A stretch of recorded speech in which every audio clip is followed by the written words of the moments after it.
marilah kita dengarkan bersama sambutan dari Direktur Utama Bank Aceh, Bapak Haizir Sulaiman. Pak Gubernur mengadakan suatu pertemuan masyarakat Aceh yang ada di Jakarta. Salah satu pesan penting adalah Bank Aceh harus hadir di Jakarta. Karena dorongan itulah dan kerjasama semua pihak pagi ini dengan izin Allah, insya Allah Bank Aceh Cabang Jakarta resmi kita launching.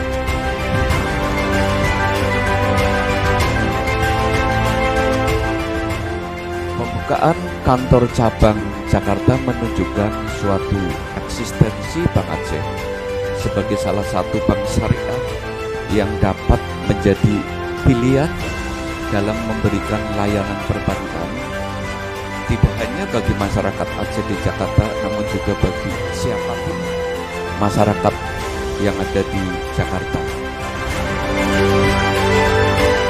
Untuk selanjutnya mari kita ikuti bersama sambutan dari Gubernur Aceh. Untuk itu kami persilakan kepada yang terhormat Bapak Insinyur Haji Nova Iriansyah MT untuk dapat bergabung di atas panggung. Hari ini Bank Aceh Syariah sudah menaklukkan Jakarta. Mudah-mudahan bisa eksis, bisa duduk sama rendah, berdiri sama tinggi dengan bank-bank yang lain yang ada di Jakarta. Insya Allah. Aceh Syariah merupakan representasi pertumbuhan dan kemakmuran serta kesejahteraan masyarakat Aceh yang komprehensif, yang menyeluruh, yang holistik.